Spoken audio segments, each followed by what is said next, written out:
శాంతి భద్రతలపై చర్చ సందర్భంగా తెలంగాణ శాసన మండలిలో అధికార ప్రతిపక్షాల మధ్య మాటల యుద్ధం జరిగింది. లా అండ్ ఆర్డర్ను కాపాడడంలో ప్రభుత్వం విఫలమైందని, పేకాట క్లబ్బులు విచ్చలవిడిగా నడుస్తున్నాయన్న కాంగ్రెస్ ఆరోపణలపై స్పందించిన మంత్రి హరీష్ రావు పేకాట క్లబ్బులను మూసివేసిన ఘనత టీఆర్ఎస్ ప్రభుత్వానిదేనన్నారు. కాంగ్రెస్ నాయకులు ఎక్కడికక్కడ పేకాట క్లబ్బులు నడుపుతున్నారో త్వరలో బయటపెడతామన్నారు ఆయన. హరీష్ వ్యాఖ్యలపై అటు కాంగ్రెస్ సభ్యుడు షబీర్ అలీ ఆగ్రహం వ్యక్తం చేశారు.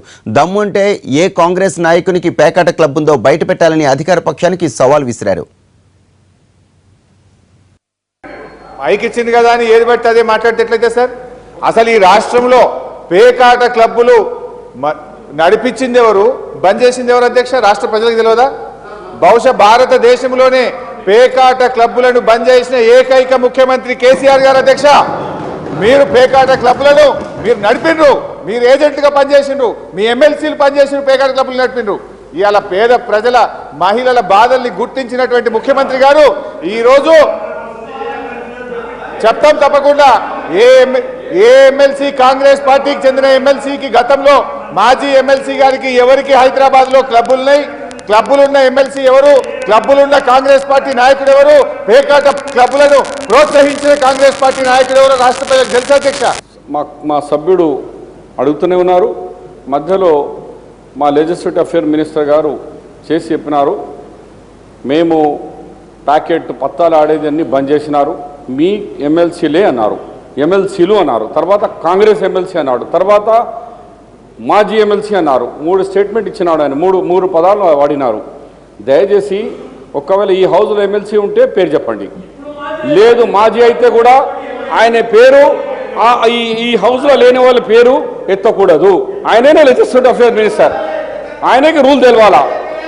ఆయన ఆ పేరు ప్రకటించండి, దీని మీద డిబేట్ పెట్టండి. మీరు ఎడ్యుకేషన్ పీరియడ్లో ఎంతమందిని హరాస్మెంట్ చేసి డబ్బులు వసూలు చేసిన సంగతి మేము కూడా పెడతాం. మీ మా మీద ఆరోపణలు చేస్తున్నారు, పత్తాలు నడిపించుకున్నారు, డబ్బులు తీసుకున్నారన్నారు, మీరెక్కడ లూటీ చేస్తున్నారు మేము కూడా పెడతాం. దమ్ము ఉంటే ఈ సభలో ఒక గంట సేపు చర్చించుదామని నేను మీ ద్వారా మనవి చేస్తున్నాను. రైతుల యొక్క రుణాలని చెల్లించాలన్నదే మా ప్రధానమైనటువంటి డిమాండ్. ఈరోజు దాన్ని ప్రభుత్వం దాటేసింది, శాసనసభని మరి వాయిదా వేసి పలాయనం చిత్తగించిందని చెప్పని భారతీయ జనతా పార్టీ అభిప్రాయపడుతుంది. ఇప్పటికైనా సరే రైతులకు భరోసా కల్పించాలంటే ముమ్మాటికి ఈ ప్రభుత్వం ఏకకాలంలో రుణాలు చెల్లించడానికి కావాల్సినటువంటి ఒక నిధులని రైతులకు ఎంత అగెనిస్తున్నారో ఇలా దీన్ని చూస్తే మనకు అర్థమవుతుంది. ఎట్టి పరిస్థితుల్లో కూడా ఇలా Telugu Desam party, Congress party, BJP party, YSR party, వామపక్షాలు అన్ని కలిసి ఇవాళ మేము అందరం ఏకమై రైతుల కోసము ఈ ప్రభుత్వం మీద పోరాడి వాళ్ళ మెడలు వంచైనా సరే వాళ్ళకి మేము న్యాయం చేకూరుస్తామని మళ్ళొక్కసారి చెప్తున్నా.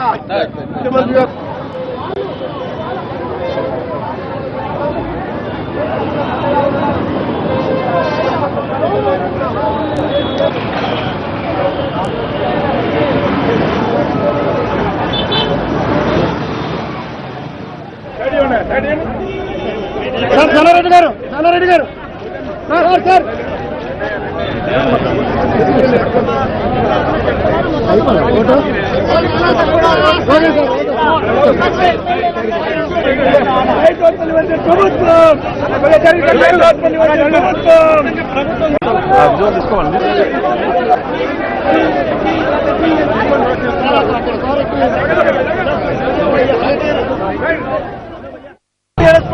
అసెంబ్లీలో రైతు ఆత్మహత్యలపై నివారణపై ఇంత సీరియస్ చర్చ జరుగుతుంటే నిన్న అసెంబ్లీలో ముఖ్యమంత్రి గారు మధ్యలో వెళ్ళిపోవడం, ఈ రోజు మేము ఎంతో ఆశతో రైతులకు రుణమాఫీకి సంబంధించి మిగిలిపోయిన 50,000ని ఒకటే విడతలో చేయాలని మేము పోరాటం చేయడానికి వస్తే కనీసం 10 నిమిషాలు కూడా అసెంబ్లీ నడవలేక పారిపోయిన ఈ ప్రభుత్వం రైతు వ్యతిరేక ప్రభుత్వంగా చరిత్రలో నిలిచిపోతుంది.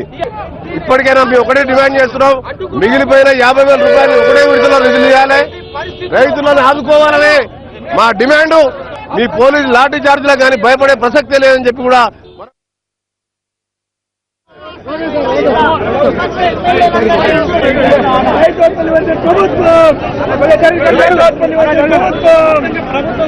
ప్రభుత్వం